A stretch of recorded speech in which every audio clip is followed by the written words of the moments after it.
अस्सलामुअलैकुम नाज़रीन, आपको रौनक इफ्तार में जवाद अहमद सिद्दीकी और आयशा अबरार की तरफ से अस्सलामुअलैकुम। 10वां रोज़ा नाज़रीन अब चंद सातों का मेहमान है। हम उम्मीद करते हैं आपका आज का रोज़ा भी खैर व आफियत के साथ गुजर रहा हो। बिल्कुल, हमने जिस तरह से डिसाइड किया हुआ है कि हम पूरे रमज़ान बात करेंगे उन चीज़ों के बारे में जो हम अपने आप में चेंज कर सकते हैं। इसी से रिलेटेड मैं एक रिसर्च पढ़ रही थी और उस रिसर्च में ये था जवाब कि जितने भी लोग होते हैं जिनको हम कहते हैं सेल्फ एक्चुअलाइजर्स बेसिकली वो लोग होते हैं जो कि बहुत ज़्यादा सक्सेसफुल होते हैं। बेशक वो बिजनेसमैन हो, बेशक वो कोई टीचर हो जो बहुत फेमस हो, कोई बहुत फेमस डॉक्टर हो, कोई बहुत बड़ा सेलिब्रिटी हो, वो तमाम लोग जो कि अपने पेशे में बहुत ज़्यादा जिन्होंने उबूर हासिल कर लिया है और जो बहुत फेमस है, मशहूर हैं, एक्सेल जिन्होंने किया है, उनका एक बहुत ही अच्छा सा कैरेक्टरिस्टिक है जो उन तमाम लोगों में कॉमन पाया जाता है। और ये एक्चुअली ये कुछ रिसर्चेस की फाइंडिंग्स हैं और वो ये हैं कि वो लोग दूसरों के बारे में बात नहीं करते, दूसरों की बुराई करने के लिए उनके पास वक्त नहीं होता। अगर आप उनसे कोई बात करें तो वो किस बारे में बात करते हैं? आइडियाज़ शेयर करते हैं, लोगों के बारे में बात नहीं करते। वो अपना कंपटीशन अपने आप से ही रखती हैं। वो मे बी अपनी 2 साल पुरानी प्रोग्रेस देखेंगे और बोलेंगे कि अच्छा ये मैंने ये किया था तो इसका मतलब है मुझे यहाँ पे इम्प्रूवमेंट की ज़रूरत है। और अपने आप में अपने प्यार करने वालों के इर्द गिर्द वो इतना ज़्यादा फोकस्ड होते हैं कि इवेंचुअली उनको सक्सेस हासिल हो ही जाती है। लेकिन अब इसका पहलू ये भी है कि वो जो खामी है वो बैरूनी अवामिल में नाज़रीन नहीं ढूंढते हैं, दाखिली तौर पर खामी की निशानदही करते हैं कि हमसे कमी कहाँ रह गई है। और यकीनन जैसे हमने इससे पहले भी ट्रांसमिशन में बात की थी कि जुल्मत शब का शिकवा करने से तो हासिल कुछ नहीं होगा, आप अपनी मेहनत कर सकते हैं, एफर्ट कर सकते हैं। और इसका दूसरा पहलू जिसका ताल्लुक यकीनन आयशा हमारे आज के मौजू से भी है, यानी इस्लाम में हसद और ग़ीबत।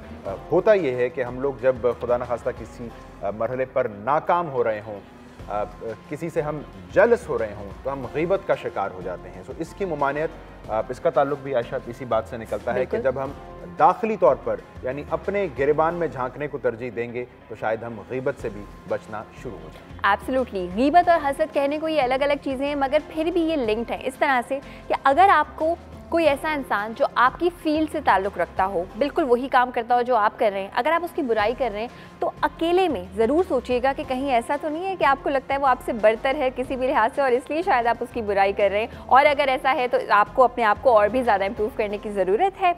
यहाँ पर हमारे पास टाइम हुआ एक छोटी सी ब्रेक का, ब्रेक पर जा रहे हैं और ब्रेक से वापस आने के बाद मैं शेफ़ लमान से बिल्कुल हसद नहीं करती हूँ, उनसे हम बनवाएंगे मज़ेदार सा खाना। तो मिलते हैं आपसे छोटी सी ब्रेक के बाद।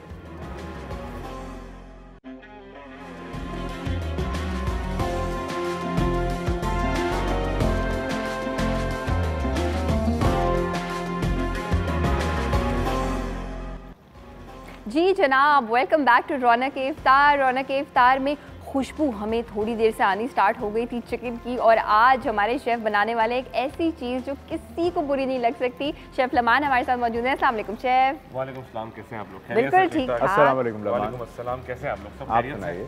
सर आपको पता है जब आपने बड़ा ज़बरदस्त इंट्रो दिया कि जो चीज़ किसी को बुरी नहीं लग सकती। अगर मैं इस चीज़ को ऐसे कहूँ कि ये वो चीज़ है जिसका हर 2 किलोमीटर 3 किलोमीटर पर जायका चेंज हो रहा है। ओके, तो आज हम बनाने जा रहे हैं चिकन कढ़ाई। अच्छा, और हर जगह अलग अलग बनती है? हर मतलब किस्म की। अगर मेरे हिसाब से कराची में कोई 4-5 हज़ार रेस्टोरेंट है ना, तो मतलब 4-5 हज़ार किस्म की कढ़ाइयाँ बन रही हैं। वाओ, हर किसी का जायका अलग, हर किसी का पकाने का तरीका अलग। कोई डीप फ्राई करता है, कोई शैलो फ्राई करता है, कोई फ्राई नहीं करता, हर कोई अलग अलग। फिर सवाल ये है कि फिर स्टैंडर्ड क्या हुआ इसमें? देखिए, कढ़ाई का कोई स्टैंडर्ड नहीं है, बस कढ़ाई अच्छी होनी चाहिए, कढ़ाई का जायका अच्छा होनी चाहिए, कढ़ाई का जायका अच्छा होना चाहिए, खुद जायका होनी चाहिए। आपको मतलब लगे कि आप कोई चीज़ खा रहे हैं और वो कढ़ाई खा रहे हैं। कढ़ाई के अपने हैंडल्स भले हो ना हो, कढ़ाई के हैंडल होते ही नहीं है। वैसे असली बात बता दूं, मैं तो हम लोग बना रहे हैं इसके अंदर कढ़ाई की जो कढ़ाई होती है वो बीड़ की बनी हुई कढ़ाई होती है, लोहा होता है, प्योर लोहा।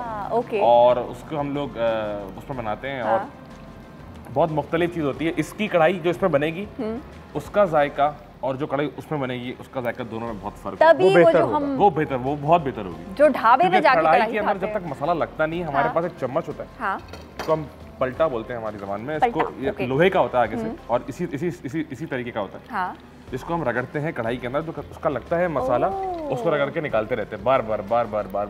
तभी वो जो एक महक आती है रेस्टोरेंट वाली, वो आपके घर में तो नहीं आ सकती। अच्छा, हम कढ़ाई घर के लिए इस्तेमाल कर सकते हैं अगर एक बार खरीद लें? नहीं कर सकते आप लोग, नहीं कर सकते। ना करें तो बेहतर है। वजह इसकी है कि उस कढ़ाई का ना ढक्कन है, ना उसके अंदर, मतलब उसके अंदर कोई ऐसी चीज़ नहीं है जिसको आप कहें कि हम घर में इस्तेमाल कर सकते हैं। और उसे पकड़ने के लिए भी प्लायर्स बिल्कुल, उसको पकड़ने के लिए प्लायर्स भी यूज किए जाते हैं। उसका बकायदा चूल्हा जो होता है, उसका चूल्हा ये वाला चूल्हा नहीं होता है। अच्छा, बड़ा वाला गहरा चूल्हा होता है जिसमें कढ़ाई फिट हो जाती है और उसके अंदर फिर कढ़ाई घुमा भी रहे होते हैं और एक हाथ से आप चम्मच चला भी रहे होते हैं। मगर हम तो यहाँ घर पे बनाने वाले हैं जनाब चिकन कढ़ाई, तो यहाँ पे चिकन डीप फ्राई हुई है, डीप फ्राई और बिल्कुल गोल्डन ब्राउन कर ली है। नाइस, ये डालडा कुकिंग ऑयल में हमने फ्राई किया है चिकन को हमने गोल्डन ब्राउन कर लिया और बहुत ही खूबसूरत सी गोल्डन ब्राउन ये हो गई है कढ़ाई के अंदर। वाओ, डीप फ्राइंग वाला काम है। असली तौर पे हम जिस कढ़ाई में डीप फ्राई करते हैं उसी कढ़ाई में बनाना चाहिए, लेकिन चूंकि जगह हमारे पास थोड़ी सी कम है, सही, तो हम जो हैं वो इसको मैं जवाद, वैसे आपने कभी घर में जो कढ़ाई खाई होगी वो डीप फ्राइड चिकन के साथ नहीं खाई होगी। और एक सीक्रेट तो हमें यहाँ पे मिल गया रेस्टोरेंट वाली चिकन कढ़ाई का, डीप फ्राइड चिकन। और घर में आप बता रही हैं अमूमन ऐसे नहीं बनती, ऐसे बिल्कुल नहीं बनती। हम इसमें ऐड करेंगे लहसुन अदरक का पेस्ट और साथ ऐड करेंगे मलीर मिर्च, मलीर की मिर्च, पतली तीखी वाली मिर्च। ठीक है, ये हम ऐड करेंगे, इसको हम करेंगे यहाँ पे स्टर। और एक और चीज़ भी मैं देख रही हूँ कि आंच इसमें तेज़ी है, आंच इसमें कम नहीं है, वरना हम घर में क्या करती हैं ख़वातीन की सारी चीज़ें बस ऐड करके धीमी आंच पे रख के अपना ड्रामा देखती हैं जाके, फिर वो ड्रामा नहीं देख सकते अभी आप जी। डालडा कुकिंग ऑयल हमने इसमें मजीद ऐड कर दिया, 2 खाने के चमचे जी। लहसुन अदरक के पेस्ट में इसको स्टर किया जा रहा है। अच्छा, बहुत ज़्यादा कोई लहसुन अदरक का पेस्ट नहीं उन्होंने ऐड किया हुआ। और जवाद, आपको मटन ज़्यादा पसंद है, चिकन ज़्यादा पसंद है कढ़ाई में? मेरा ख्याल है मेरे ज़ाती रुझान चिकन की तरफ ज़्यादा है, लेकिन आई एम श्योर अगर लमान मटन बनाएंगे तो मैं ज़रूर शौक से उसे खाना चाहूँगा। बस, तो लमान से हम मटन भी बनवाएंगे, कुन्ना, रोस्ट, सब। ये मैंने असल में ज़ेर फरमाइश भी कर दी है लमान। अच्छा, आज बेसिकली कढ़ाई की फरमाइश थी, हमारे दोस्त हैं समी भाई, वो झेलम में रहते हैं, उन्होंने कहा था कि यार कढ़ाई बनाए, तो हमने उनकी फरमाइश पूरी की। अच्छा जी, हम लोगों ने टमाटर जो है यूज़ किया है, टमाटर को ब्लांच कर लिया और उसके छिलके उतार लिए। अगर मैं आपको दिखाऊं, ये तमाम टमाटरों के छिलके जो हैं वो उतरे हुए हैं। ठीक है, और ये आधा करके हम ऐड करेंगे, 1 बाइट नहीं, उसको बिल्कुल फाइन स्लाइस करेंगे। मैं दोबारा दिखा देता हूं। ठीक है, सही है, छिलका इसका उतारा हुआ है, इसको हाफ किया हुआ है। और यहाँ पे हमारे पास ब्रेक का टाइम भी है, बिल्कुल है। आप ब्रेक ले लीजिए। लमान, मेरे ज़हन में फिर वही सिर्फ और सिर्फ क्या करेंगे कि हम ये छिलका टमाटर, आप प्लीज बताइए, फिर मैं सवाल आपसे करना हम ये टमाटर कढ़ाई में ऐड करेंगे और थोड़ा सा पानी ऐड करेंगे और ढक्कन। ठीक है, सही है। अब सवाल मेरा जो है उसका ताल्लुक है यकीनन मेरी ही कम इल्मी से है, बट हमने कभी रेस्टोरेंट पे अगर फरमाइश की कढ़ाई की, जैसे मुझे ज़ाती तौर पर मसाला पसंद है कि ग्रेवी ज़्यादा हो, उन्होंने फरमाइश पूरी की तो अमूमन ऐसा हुआ कि उसमें मिठास आने लग गई। अच्छा, वो टमाटर की कसरत से। आपने बेहतरीन बात की, इसका जवाब मैं दूंगा ब्रेक के बाद। श्योर, ठीक है, ब्रेक के बाद आपको बताएंगे कि कढ़ाई में मिठास यूँ डेवलप हो जाती है, क्या किया जाए कि मसाला भी ज़्यादा हो और उसमें मिठास भी ना हो। और चलते हैं छोटी सी ब्रेक पे, उसके बाद वापस आते हैं। और हमने फिर नाज़रीन जारी बात है क्रिकेट के हवाले से भी, ICC चैंपियंस ट्रॉफी चूँकि जारी है, उस पर भी बात करेंगे। और हमें बताया जा रहा है कि जी इतनी अच्छी गुफ्तगू चल रही है कि ब्रेक का इरादा कैंसिल कर दिया गया है, तो हम ICC चैंपियंस ट्रॉफी के जिक्र की तरफ आप आयशा बढ़ते हैं। मेरे साथ नाज़रीन अब्दुल गफ्फार, डॉन न्यूज़ के हेड ऑफ स्पोर्ट्स डेस्क मौजूद हैं। अब्दुल गफ्फार, अस्सलाम वालेकुम। एक तो अहम मैच आने वाले कल में है, पाकिस्तान बमुकाबला जनूबी अफ्रीका, और एक इस वक्त भी हो रहा है इंग्लैंड और न्यूजीलैंड का मैच। सो इंग्लैंड वर्सेस न्यूजीलैंड इस वक्त क्या चल रहा है? बहुत ज़बरदस्त मेरा जहन जा रहा है जवाब, चूँकि 292 पे 7 आउट थे इंग्लैंड के और 47.2 ओवर ने, इसका मतलब विकेट तो गिर रही हैं। न्यूजीलैंड ने ब्रेक जरूर लिया कि विकेट गिराए, लेकिन इंग्लैंड की जो डेप्थ है बैटिंग में, जोस बटलर ने आके नीचे कर दी, उनकी कोई बहुत प्रॉमिसिंग स्टार्ट नहीं था, स्टार्ट मिला फिर विकेट गिरी, लेकिन बहुत अच्छा बैटल, जिसको कहते हैं ना great battle between bat and ball, बहुत अच्छा मैच मुझे लग रहा है कि अगर ये बारिश ने अगेन कोई इसमें शरारत ना की तो मुझे लगता है कि ये match the match of the tournament हो सकता है, क्योंकि दोनों टीमें जितनी स्ट्रेंथ इनकी ऑलमोस्ट एक जैसी है, दोनों के पास ऑलराउंडर्स अच्छे हैं, फास्ट बॉलर अच्छे हैं, विकेट कीपर्स दोनों के जो है वो रन्स करने वाले हैं, तो मुझे लगता है कि बहुत अच्छा मैच हमें आज देखने को मिलेगा। और ऑलरेडी 300 के लगभग इंग्लैंड पहुंच चुका है, विकेट गिरी, 7 विकेटें ज़रूर गिरी, लेकिन स्ट्राइक रेट अगेन वही मॉडर्न क्रिकेट कि आपको विकेट गिरने के बाद भी रन की परवाह उस तरह नहीं करनी जैसे हमारे बैट्समैन करते हैं कि स्लो खेलते हैं या पार्टनरशिप। इंटरेस्टिंग बात ये कि एक तो इसका ताल्लुक इंग्लैंड की बैटिंग डेप्थ से है, बॉलर्स के लिए अभी तक ये बहुत शानदार तो गालिबन नहीं रहा है अब्दुल गफ्फार, लेकिन न्यूजीलैंड बज़ाहिर उसके खुसूसन अगर आप देखें Adam mill, he is performing बिल्कुल, लेकिन ये वर्ल्ड जो है ना एक ट्रेंड बन गया कि अब दुनिया भर के जो बॉलर्स हैं ना वो अब विकेट तो लेते हैं लेकिन मार पड़ रही है। इसकी वजह यह है कि विकेट्स अब कुछ चेंज हो गई हैं। आईसीसी की खुद गाइडलाइंस हैं अपने टूर्नामेंट्स के लिए कि रन स्कोरिंग मैचेस होने चाहिए, ताकि जो लोग मैच देखने आ रहे हैं, जैसे आपको याद है मैंने टूर्नामेंट के पहले दिन जब हमने बात की थी, मैंने आपको बताया था कि ये टूर्नामेंट सिर्फ आईसीसी चैंपियंस ट्रॉफी नहीं है, ये वनडे क्रिकेट की बका का टूर्नामेंट है, क्योंकि T20 की मकबूलियत और टेस्ट क्रिकेट को हम असल क्रिकेट मानते हैं। वनडे इसके बीच में आ रहा है, इसको बचाना है, इसकी जो फॉर्मेट की जो कमर्शियल वैल्यू है, इसकी जो बहाल रखना है, उसको व्यूवर्स की जो वैल्यू है उसको बहाल रखने के लिए इस टूर्नामेंट को बहुत ज़्यादा इंपॉर्टेंस दी जा रही है। और इसका पोस्टमार्टम भी ज़रूर होगा इस टूर्नामेंट के बाद कि क्या कमर्शियल वैल्यू बनी, कितने तमाशाई आए। क्योंकि मैंने इस टूर्नामेंट के इस जो इतना अहम मैच चल रहा है, इंग्लैंड होम टीम है वो खेल रही है, लेकिन उसका जो अटेंडेंस था मुझे क्राउड का वो पैक हाउस नहीं लगा। इंडिया पाकिस्तान में ज़्यादा लोग आए थे, ऑब्वियसली वो एक mother of the all game उसको कहा जाता है, लेकिन इंडिया इंग्लैंड के मैच में 30-35 ओवर तक भी ये हाउस पैक नहीं था टूर्नामेंट। अब ये भी बताइए पॉइंट टेबल इस वक्त क्या बता रहा है? आज इंग्लैंड और फिर न्यूजीलैंड और ऑस्ट्रेलिया को एक पॉइंट मिला था। पॉइंट टेबल्स पे इस वक्त क्या सूरत हाल दिखाई दे रही है? सबसे मुश्किल सूरत हाल जो है जवाद इस वक्त ऑस्ट्रेलिया के लिए, क्योंकि वो जिसका कल बांग्लादेश से मैच एक मरतबा फिर बेनतीजा रहा, क्योंकि वो एक्सपेक्ट ऑब्वियसली हम सब ये एक्सपेक्ट कर रहे थे कि वो मैच जीतेंगे, उनको एक एक्स्ट्रा पॉइंट मिल जाएगा, लेकिन एक पॉइंट मिला उनको भी। इसका मतलब है कि 2 मैच के बाद सिर्फ 2 पॉइंट्स हैं उनके। इंग्लैंड जो है उसने पहला मैच मार दिया था बांग्लादेश को, उनके भी 2 पॉइंट्स हैं। अगर आज किसी तरह इंग्लैंड ये मैच जीतने में कामयाब होता है तो वो बड़ी फाइनल के लिए सिक्योर हैं, लेकिन ऑस्ट्रेलिया फंस गया। बांग्लादेश के पास भी चांस मौजूद है, चूँकि उनको एक कीमती पॉइंट मिला अगर वो आखिरी मैच किसी तरह अपसेट करते हैं न्यूजीलैंड को, तो वो टूर्नामेंट में मौजूद हैं। दूसरी जानिब अगर हम आस्ते आस्ते जा रहे हैं अपने मेन टॉपिक पाकिस्तान की तरफ, तो वहाँ भी यही सूरत हाल है कि पाकिस्तान को मैच जीतना बहुत ज़रूरी है। अगर हम मैच कल का हार जाते हैं तो बिल्कुल आउट तो नहीं होंगे, लेकिन हमारे इम्कानात बहुत ज़्यादा मादूम हो जाएंगे और हमें बहुत दूसरों के हाथ में आ जाएंगे। मेरा ख्याल है लमान से ज़रा रेसिपी पूछ लें किस मरले पे, फिर नाज़रीन पाकिस्तान बमुकाबला जनूबी अफ्रीका की बात भी करेंगे। जी आयशा, क्या अपडेट है लमान की रेसिपी की तरफ हम आ गए हैं वापस। और आपका सवाल ये था कि कढ़ाई में मिठास क्यों आ जाती है? देखिए, कढ़ाई में मिठास तब बढ़ जाती है, मैं बताता चलूँ कि कढ़ाई के अंदर ग्रेवी नहीं होती। सही है। मतलब अच्छा, सालन में ग्रेवी होती है। सही है। कढ़ाई के अंदर गोश्त के ऊपर मसाला जो है वो लिपटा हुआ होता है, और मतलब कढ़ाई होती है। मेरी तो फरमाइश ही गलत थी। नहीं, फरमाइश गलत नहीं है, आप गलत फरमाइश नहीं कर रहे। कुछ लोगों को कुछ लोग ऐसा भी तो करते हैं ना, जैसे देखिए हम लोग हैं, हम लोगों को ग्रेवी भी चाहिए, हम लोगों को गोश्त भी चाहिए, हम लोगों को हरी मिर्ची भी चाहिए, सब चाहिए। कढ़ाई जो बनती है पेशावर के अंदर, जिसको बोलते हैं पेशावरी कढ़ाई, उसके अंदर मसाला बहुत कम होता है और सिर्फ गोश्त पे चिपका हुआ होता है। सही। तो वो पेशावरी कढ़ाई होती है। फिर एक होती है कराची कढ़ाई जो आप फरमाइश करते हैं, जिसके अंदर ग्रेवी ज़्यादा होती है। अच्छा, अगर हम कुछ लोग घर में ये भी करते हैं कि उसमें प्याज भी वो काट के ऐड कर देते हैं, तो कढ़ाई में प्याज ऐड नहीं होते, लेकिन आप अगर ऐड कर रहे हैं तो उसको कढ़ाई ना बोलें, ठीक है, क्योंकि वो कढ़ाई नहीं कहलाएगी। 2 प्याजा हो जाएगा, वो चिकन 2 प्याजा हो जाएगा।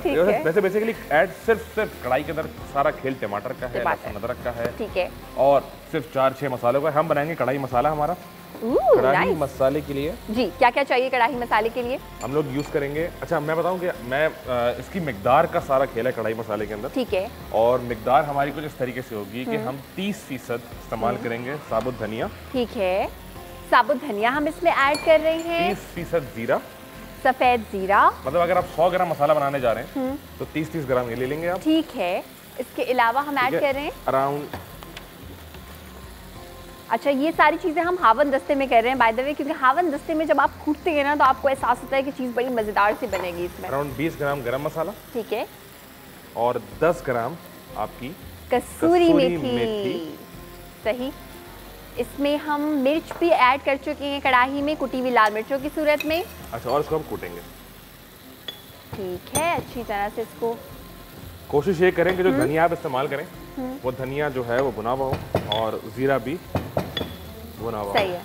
अच्छा, साथ साथ हम कढ़ाई को भी देखेंगे। ये बताएं लमान कि कढ़ाई में आखिर में ये मसाला ऐड करेंगे या शुरू में भी कर सकते हैं? कढ़ाई के अंदर जब हम बनाएंगे टमाटर की ग्रेवी बना रहे होंगे जब, हम लोग सिर्फ कढ़ाई में डालेंगे कुटी हुई लाल मिर्च, कुछ नहीं ऐड करेंगे। अच्छा, एक चीज मुझे बड़ी अमेजिंग लग रही है इस कढ़ाई के बारे में कि इसमें बेइंतहा तेल नहीं है, मसाला ज्यादा है, मसाला ज्यादा रखा है मैंने, क्योंकि जवाद ने मुझे पहले ही फरमाइश कर दी कि मुझे ग्रेवी वाली कढ़ाई खानी है, ग्रेवी वाली कढ़ाई, आज उसकी तकमील हो रही है। बिल्कुल। जवाद, अफ्तार के करीब आप भी हमें बता सकते हैं कि अफ्तार के करीब कौन सा ऐसा तंदूर है जो खुला होता है जहाँ से हम रोटियां मंगवा सकते हैं, है ना? मुझे लगता है कि कोई तंदूर अफ्तार के करीब शायद ना खुला होता हो। तंदूर नहीं खुला होता, हम कल से ऐसा कर सकते हैं, अच्छे से तवे का एहतमाम कर सकते हैं। तवे का एहतमाम, ओवन में बनाते हैं रोटियां हम खुद से, बिल्कुल। अच्छा जी, उसके बाद इसको अच्छी तरीके से आप हवान दस्ते के अंदर पीस लेंगे। ठीक है, जब तक आप ये कर रहे हैं दोबारा से हम चलते हैं क्रिकेट की जानिब। जी हाँ, और क्रिकेट पे नाज़रीन, कल पाकिस्तान बमुकाबला जनूबी Africa top rank ICC team in the world ODIs में। तो अब्दुल गफ्फार, कल का मैच बिल्कुल top rank ODI team versus number 8 ODI team. लेकिन बहरहाल पाकिस्तान की टीम साउथ अफ्रीका के खिलाफ, आपको याद है 2015 के वर्ल्ड कप में हमने साउथ अफ्रीका को हराया था, 220 या 221 का कोई टारगेट था। हमने वर्ल्ड T20 में भी इनको हराया था सेमीफाइनल में, फिर फाइनल में पहुंचे थे। तो आईसीसी इवेंट्स में जनूबी अफ्रीका का बड़े मैचेस में क्या रिकॉर्ड है ये हम सबको पता है, और चूंकि वो हम उनको 2 मरतबा हरा चुके हैं, तो एटलीस्ट कहीं ना कहीं पाकिस्तान टीम को कॉन्फिडेंस जरूर है कि इंडिया की तरह वो प्रेशर नहीं होगा जो बड़े मैच का होता है। थोड़ा सा टीम में भी कुछ चेंजेस कर दिए, चेंजेस किए। सरफराज ने कुछ देर पहले भी बर्मिंघम में प्रेस कॉन्फ्रेंस की। अगेन वहाँ बारिश हो रही है, इस वक्त भी बारिश हो रही है, पाकिस्तान टीम को इंडोर प्रैक्टिस करनी पड़ी। और कल भी डे नाइट मैच है जवाब, 5:30 बजे शुरू होगा पाकिस्तानी वक्त के मुताबिक, और 6 बजे के बाद बारिश की पेशगोई फिर मौजूद है। तो मतलब हम सब तैयार रहें कि फिर कोई डकवर्थ लगेगा। लेकिन 2 चेंजेस वाले पाकिस्तान टीम ने अनाउंस कर दिए 12 रुकनी टीम में, कि अहमद शहजाद और वहाब रियाज जो इंजर्ड हैं उनकी जगह जो है वो फ़खर जमान और जुनैद खान को शामिल कर लिया। जबकि एक तब्दीली और मतवक्के है, शादाब खान की जगह फ़हीम अशरफ को खिलाने का गौर हो रहा है, लेकिन वो अभी कंफर्म नहीं है। लेकिन ये 2 चेंजेस चूँकि अनाउंस हो गई हैं तो वो है। और मुझे लगता है कि पाकिस्तान टीम उम्मीद कर सकते हैं कि इंशाल्लाह कल पाकिस्तान की टीम बेहतर खेलेगी, क्योंकि एक मैच से सबक हासिल किया है। दूसरा डू और डाई मैच है, अगर खुदा ना खास्ता कल हम मैच हारते हैं तो टूर्नामेंट में रहने के इम्कानात बहुत हद तक कम हो जाएंगे, क्योंकि फिर हमें दूसरों पर इन्हिसार करना होगा, जो कि सबसे बड़ी गलती होती है अगर आप इस टूर्नामेंट में करें। तो पाकिस्तान टीम के लिए मस्ट विन सिचुएशन है, और मुझे उम्मीद है कि पाकिस्तान टीम में जो तब्दीली की है कि फन को ओपन कर रहे हैं। कितनी बड़ी चेंजेस हैं? फ़खर जमान को ले आया आप अहमद शहजाद की जगह, जुनैद खान आ गए वहाब की जगह, फ़खर जमान एक्स फैक्टर, क्योंकि पीएसएल के प्रोडक्ट हैं। पाकिस्तान में कराची में नेवी छोड़कर फिर इनको मौका मिला तो उन्हें डोमेस्टिक क्रिकेट की तरफ गए, वहाँ से अपना राह हमवार की। एक हार्ड वर्किंग प्लेयर है, लेकिन स्ट्रोक मेकर हैं, तेज़ खेलते हैं, फास्ट बॉलर्स को तेज़ खेलते हैं। जनूबी अफ्रीका की स्ट्रेंथ फास्ट बॉलिंग है। उन्होंने रबादा के साथ, मॉर्कल के साथ और दूसरे जो उनके पेसर हैं उनके साथ अटैक करना है आप पर। तो आपके पास वो प्लेयर चाहिए जो कट पुल करना जानते हो, इसीलिए शायद अहमद शहजाद की जगह इनको तरजीह दी गई है कि इनके पास स्ट्रोक प्ले है। अगर किसी तरह ये अच्छा आगाज़ देने में कामयाब होते हैं, अच्छे आगाज़ से मुराद ये नहीं है कि वो बहुत बड़ी नहीं खेल हैं, लेकिन एक रैपिड किस्म के 30-40 हो जाते हैं, जिसमें हमारे 10 में 50-60 होते हैं, प्रेशर हमारा ईज हो जाएगा। तो ये वो चेंजेस हैं जो स्पेशली बैटिंग में हमने किए हैं, वो बड़ी हद तक दौर-मदार हमारे गेम प्लान पे करेंगे, क्योंकि हमारा मिडल ऑर्डर एक्सपीरियंस है, सरफराज हैं, हफीज़ हैं, मलिक हैं, वो एक्सेलरेट कर सकते हैं। लेकिन अगेन हमें पुशअप जो है वो टॉप ऑर्डर पर रिक्वायर्ड है, और अगर फ़खर स्टे करते हैं विकेट पे तो मुझे उम्मीद है कि उनसे जो एक्सपेक्टेशन हैं वो कहीं ना कहीं इसको पूरा उतरेंगे। शुक्रिया अब्दुल गफ्फार, कल आपकी खिदमत हम फिर हासिल करेंगे। 5:30 आपने बताया मकामी वक्त पाकिस्तान का ये मैच शुरू होगा, तो कल नाज़रीन क्रिकेट पर मजीद बात नहीं होगी। अभी हम एक मुख्तसर ब्रेक की जानिब जा रहे हैं, ब्रेक के बाद हाजिर होते हैं। सो लमान अपनी रेसिपी मुकम्मल करेंगे, और आज एक इंतहाई अहम, एक इंतहाई शानदार शख्सियत हमारी मेहमान भी होंगी इस मुख्तसर ब्रेक के बाद।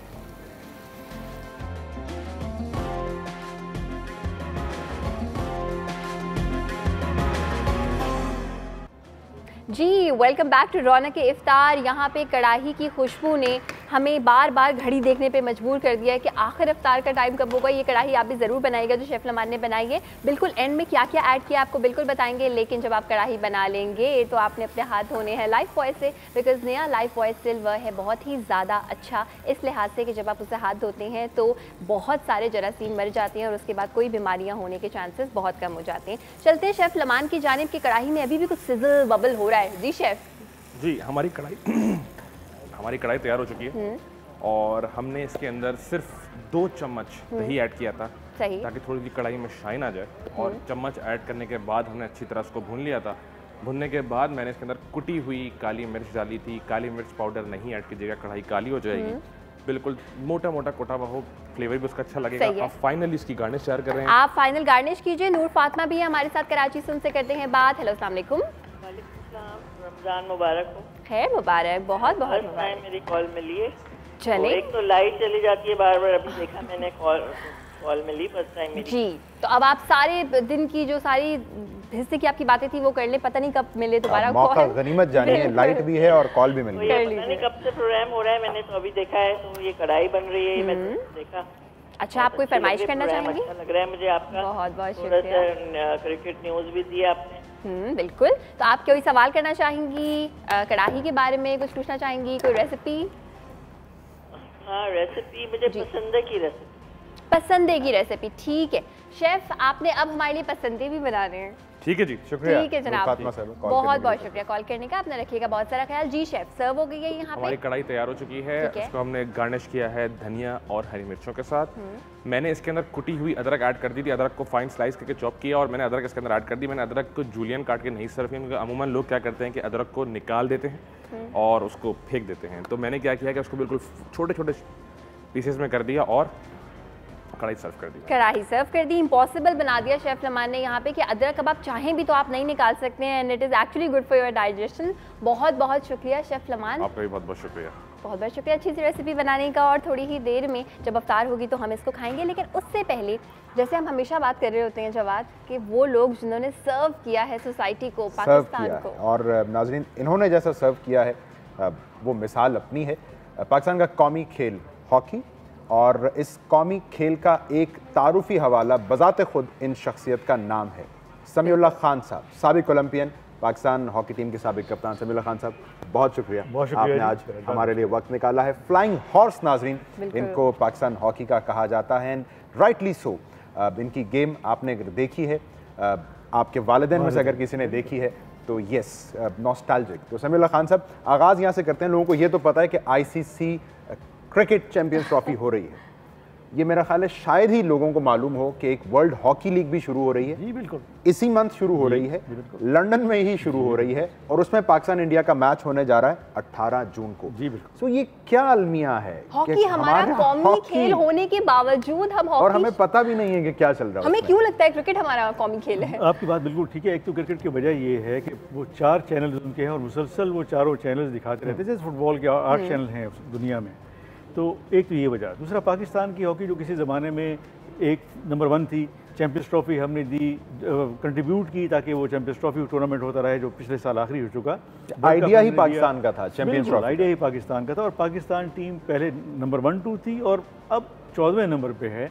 जब 14वें नंबर पे होगी तो फिर उसका यही हाल होगा जो इस वक्त पाकिस्तान। तो सर आप वजह क्या देखते हैं कि जितने भी यंगस्टर्स हैं, आपको क्या लगता है कि वो हॉकी खेलना नहीं चाहते, खेलना चाहते हैं, पसंद है, मौके नहीं मिलते सीखने के, कोई ट्रेनिंग नहीं है, इनमें से क्या वजह हो सकती है? अच्छा, बिल्कुल सब चीज़ें मिला के है। एक तो इंसेंटिव नहीं है गवर्नमेंट की तरफ से, कि गवर्नमेंट पहले जॉब देती थी, वो जॉब्स नहीं है। फिर पाकिस्तान हॉकी फेडरेशन की जिसको कहते हैं विल और विश नहीं है कि हमने हॉकी बेहतर करनी है। निचले लेवल तक इतनी सियासी अपॉइंटमेंट्स होती हैं कि वो लोग अपने सर्वाइवल के लिए सब कुछ कर देते हैं। इस वक्त भी जो चैम्पियनशिप्स हो रही हैं, मुख्तलिफ टूर्नामेंट्स हो रहे हैं, वो बिल्कुल जिसको कहते हैं हवाई हो रहे हैं, और वो सिर्फ एक खाना पूरी हो रही है। जो एक्चुअल खिलाड़ी है, जो ग्रूमिंग सेंटर्स हैं, जो कोचिंग सेंटर्स हैं, वो फ़ाल नहीं है। जब तक वो नहीं करेंगे, जैसे जवाद और हम कोशिश डिस्कस कर रहे थे कि इस वक्त स्टैंडर्ड दुनिया का बहुत ऊपर चला गया, हम अभी तक वही 70s 80s के स्टैंडर्ड पे घूम रहे हैं। तो हमारा नंबर यही होगा जो 14वां नंबर भी है। हमको इसको बेहतर करना चाहिए। लड़कों को वीडियोस पे और बाकी गैजेट्स जो हैं दुनिया में इतने आ चुके हैं, उन पर बताना चाहिए कि जब आप आगे जाएंगे, बेहतर तरीके से सोचेंगे तो बेहतर रिजल्ट आएगा। तो सर ये जो ट्रेनिंग की आप बात कर रहे हैं, तो क्या यहाँ पे कोई ऐसी ऑर्गेनाइजेशन का होना ज़रूरी है पाकिस्तान में जो उनको उस लेवल तक की एक स्किल डेवलप करा दे, या फिर ट्रेनिंग से आपकी मुराद ये है कि जी बाहर जाएं, बाहर से सीख कर आएँ? नहीं, हमारे यहाँ हैं लोग इस किस्म के हैं, और आजकल तो वीडियोज़ और सब मिलती हैं दुनिया में, प्रोग्राम्स मिलते हैं हमारे दुनिया में कि आपने क्या करना है। मेन जो पाकिस्तान के इस वक्त खिलाड़ी, या इवन पूरे एशिया के जो खिलाड़ी, जो टीमें एशिया की 12वें नंबर से नीचे हैं, जो भारत हो, चाहे पाकिस्तान हो, चाहे कोरिया हो, फिज़िकल फिटनेस पे बड़ा ज़रूरी है कि उस पर जोर देना चाहिए। 50% फिज़िकल फिटनेस और 50% अगर गेम हो तो आप कहीं पहले 6 में आते हैं। हमारे यहाँ वो नहीं है। पहले 2 क्वार्टर हम बड़े अच्छे खेलते हैं, दूसरे 2 क्वार्टर में जो हमने 1 गोल किया होता है वो उतरवा के 3-4 गोल और खा ऊपर सवार करवा ये मुश्किलात हैं इस वक्त। हमें ये बताइए, आपने कहा ट्रेनिंग, फैसिलिटीज़, स्किल्स, आपने क्या सोचकर समीउल्लाह खान साहब हॉकी का इंतखाब किया था? क्या उस वक्त आपको बहुत सहूलियात दस्तयाब थी?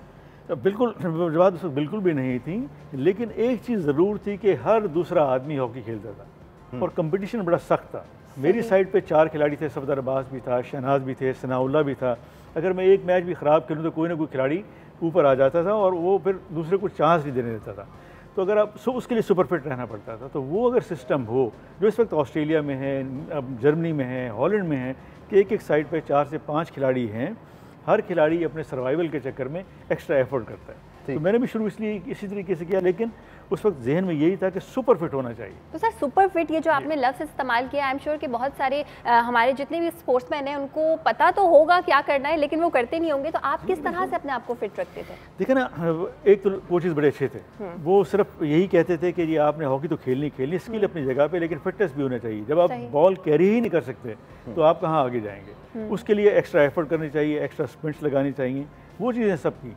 इस वक्त भी खिलाड़ियों को, जैसे आप कह रही हैं कि जैसे अभी रिसेंट क्रिकेट को देख लें, हॉकी को देख लें, सब खिलाड़ियों को पता है कि हमने खेलना है, लेकिन उनको ये पता नहीं कि अगर हम 2 चक्कर एक्स्ट्रा लगाएंगे, 25 मिनट हम वेट ट्रेनिंग कर लेंगे, तो उसका जो फ़ायदा होगा वो मेरे अपने लिए होगा और पाकिस्तान के लिए होगा। एक्स्ट्रा माइल जिसे कहते हैं, extra mile, yes. Practice makes a man perfect. और प्रैक्टिस, हमें ये बताइए, आपने जैसे हम बात कर रहे हैं कि इंटरनेशनली अब क्या ट्रेंड्स हैं, हमारे यहाँ बज़ाहिर तो ये लगता है समीला साहब कि आप खिलाड़ियों का जो टैलेंट पूल है वो 25 से 30 खिलाड़ी। बिल्कुल। तो इंटरनेशनली अगर आप हमें बता पाएं, हॉलैंड हुआ, क्या यहाँ पे सब 25-30 खिलाड़ियों के पूल में से सिलेक्शंस होती हैं? देखिए जी, हॉलैंड में इस वक्त 5.5 टर्फ हैं, ऑस्ट्रेलिया में भी तकरीबन इतनी है, और उनकी जो क्लब लेवल जो है इस वक्त पाकिस्तान, 2 महीने पहले पाकिस्तान की अंडर 18 टीम गई थी वहाँ, क्लब पे जीत किया है चैंपियनशिप, और वो कह रहे थे हमने बड़ा मार्का मारा। ये पाकिस्तान टीम थी और वो क्लब्स थे, यानी ये नेशनल लेवल टीम, वो क्लब लेवल, और हमारे लोग बड़े खुश थे कि हमने बहुत कुछ किया। तो ये चीज़ हमें ठीक करनी है कि हम क्लब अगर कोई लेके जाते तो वो जितने भी उनके क्लब्स थे उनसे 10-10 गोलों से हारते। हमें उस चीज़ को बेहतर करना चाहिए, और वो चीज़ पाकिस्तान हॉकी फेडरेशन कर सकती है, मिनिस्ट्री ऑफ स्पोर्ट्स उनको सपोर्ट कर सकती है, और प्राइवेट इदारे भी उनको अगर सपोर्ट करें तो ये चीज़ें ठीक हो सकती हैं। Rightly so. Pakistan hockey federation primary responsibility, लोगों में इंटरेस्ट रहे, टूर्नामेंट्स का इनकाद होता रहे। हम लोग अगर cricket super league, Pakistan super league का इनकाद कर सकते हैं, हॉकी लीग पीएचएफ क्यों नहीं करवा सकती हमारे? करनी चाहिए, और ये ज़रूरी नहीं कि 10 टीम हो, पहले आप 4 टीमों से शुरू कराएं, फिर उसको 6 कर सकते हैं, फिर उसको 8 कर सकते हैं, लेकिन कराने वाले जो हैं लोग वो सिंसियर हों, वो डेडिकेटेड हों, वो चाहें कि पाकिस्तान की हॉकी को बेहतर करना है। लेकिन सर एक मसला है ना यहाँ पे कि हम सिंसियरिटी की बात करते हैं, लॉयल्टी की बात करते हैं, मगर दुनिया में माना भी जाता है भी यही सच कि सबसे बड़ी जो चीज़ है वो है पैसा। तो सर मॉनेटरी बेनिफिट क्या हासिल हो सकता है उन लोगों को? क्या उनको कोई फ्यूचर है? क्या उनका ये फ्यूचर है कि अगर वो हॉकी में एक्सेल करें तो वो रोजी रोटी इसी से कमा सकते हैं? इजाफा ये कर लीजिए समीर साहब, वो जो हमारे यहाँ एक अब बन गया है कि खिलाड़ी क्या, अल्लाह माफ़ कर, हॉकी के चने खा के सर उनको फिट रहना पड़ता है। ये हकीकत है, ये हकीकत है कि वो इतने वेल टू डू नहीं। सही। लेकिन पहले अपना घर तो ठीक करें। देखें ना, जब अपनी अब रैंकिंग ही ठीक नहीं करेंगे और आप ये क्या चाहेंगे कि जी बाहर की कोई चीज़ आए वो आपको ठीक कर दे, बिल्कुल नहीं करेगी। हमारी आर्गूमेंट पाकिस्तान हॉकी फेडरेशन से यही होती है कि आप इसकी रैंकिंग बढ़ाएं, इसको पहले 6 में लेके आएँ तो प्राइवेट इदारे भी साथ आएंगे, इन खिलाड़ियों के अपने हालात भी ठीक होंगे। अगर हम 14वें, 16वें, 18वें नंबर पर होंगे तो फिर यही हाल होगा कि बच्चे जो हैं मोटरसाइकिल पे घूमते रहेंगे और उसी पे वो हॉकी खेल के फारिग हो जाएंगे। अपने हमें एक्सपीरियंस से बताइए कि जैसे कहते हैं ना, बारिश का पहला कतरा बनेगा क्या इस वक्त? अगर मैं गलत नहीं, शहबाज सीनियर साहब जी बिल्कुल, खुद एक बड़ा नाम, हॉकी का मायानाज नाम। सो ऐसी शख्सियात की मौजूदगी में शुड वी एक्सपेक्ट कि अब पीएचएफ कुछ बेहतर परफॉर्म करना शुरू करेगी? तब्दीली शुरू कहाँ से हुई? देखा ना, शुरू करना चाहिए था, जो नहीं किया उन्होंने। हम यही उनको कहते हैं कि अगर शहबाज जैसा आदमी जो वर्ल्ड क्लास खिलाड़ी था, वो अगर ये चीज़ शुरू नहीं करेगा और सिंसियरिटी के साथ शुरू नहीं करेगा तो कब शुरू होगा? हमें क्लब को, पूरे पाकिस्तान में 440 क्लब हैं, आप उन 440 क्लब में 16 खिलाड़ी हैं मुश्किल एक टीम में, आप उनको अगर ऑर्गेनाइज़ करें, आप प्रोविंशियल वाइज एकेडमी बनाएं, वहाँ अच्छे कोचेज़ दें तो बेहतर हो सकता है। क्यों नहीं हो सकता? कोचेज़, शहनाज शेख साहब ने खुद कोच किया हमारी टीम को, लेकिन हम रियो ओलंपिक्स के लिए क्वालिफाई नहीं कर सके थे। टाइम, देखिए टाइम उस बड़ा, ये हर चीज़ के लिए टाइम चाहिए, हमें 4 से 6 साल चाहिए उस प्रोसेस को करने के लिए। जो आज अगर काम आप शुरू करेंगे और 6 साल तक उसी तरीके से शुरू करेंगे तो तब जाके आपको वो परफॉर्मेंस मिलेगी। हमारी जो फेडरेशन है वो 4 साल के लिए आती है, वो 4 साल काम नहीं करती, 4 साल अगले के लिए वो कोशिश करती है, ये बड़ी ख़राबी है। चलिए, यहाँ पे तो हमने फेडरेशन के बारे में बात की और ये देखा कि अगर आपको हॉकी खेलने का शौक है तो इन वजूहात की वजह से आप नहीं कर सकते, लेकिन अगर आप हॉकी खेलना चाहते हैं, अगर आपको शौक है, स्किल्स हासिल करना चाहते हैं, तो इस बारे में हम मजीद बात भी करेंगे। अलमिया है ना कि हॉकी खेलने वाले तो मायूस हो रहे हैं, हॉकी देखने वाले भी मायूस हो रहे हैं, हॉकी भी नहीं देखने को मिल रही। ये आपको बिल्कुल बताएंगे हम। समीउल्लाह हमारे साथ हैं, बातें करेंगे इस बारे में कि हॉकी हमारा कौमी खेल आखिर कब हमें महसूस होगा कि ये हमारा कौमी खेल है। एक छोटे से ब्रेक के बाद।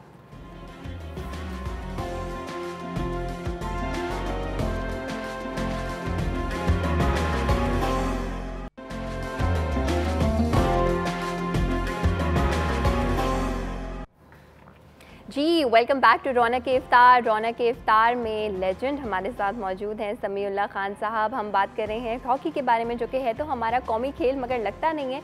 एक बात सर मैंने ऑब्जर्व की है कि हमारे काफ़ी मशहूर ऐसे क्रिकेटर्स हैं जो कि गली मोहल्ले में खेल के सबसे पहले उन्होंने प्रैक्टिस की। तो सर हॉकी के साथ अब ये नहीं हो सकता, तो वो बेचारे लोग कहाँ जाएं जो कि एक्चुअली कुछ करना चाहते हैं इसमें? देखिए, ये तो बिल्कुल आपने ठीक कहा कि गवर्नमेंट को चाहिए कि पहले स्कूलों में, जैसे हम डिस्कस कर रहे थे, स्कूलों कॉलेजेस में ग्राउंड्स होते थे, अब नहीं हैं। लेकिन ये तो फिर हुकूमत की है ना जिम्मेदारी कि या प्रोविंशियल हुकूमतों की है कि वो ग्राउंड तो प्रोवाइड करें। सही। इसी वक्त वहीं KD स्कीमन में हमने एक ग्राउंड बनाया छोटा सा, उसमें जो फुटबॉल के बच्चे हैं वो 300 बच्चे आते हैं खेलने के लिए स्कूल के। आप उनको जगह देंगे तो वो खेलने के लिए आएंगे, अगर आप जगह ही नहीं देंगे तो कैसे खेलने के लिए आएंगे? और लेकिन उसके बावजूद पाकिस्तान में 32 के करीब टर्फ हैं।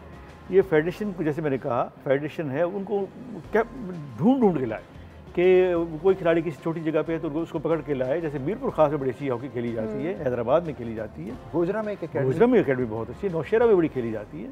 तो इन बच्चों को लेके आए शहर में, सेंटर में, उनको ट्रेन करे। और अगर 16 साल की उम्र में लेके आए तो और बेहतर है।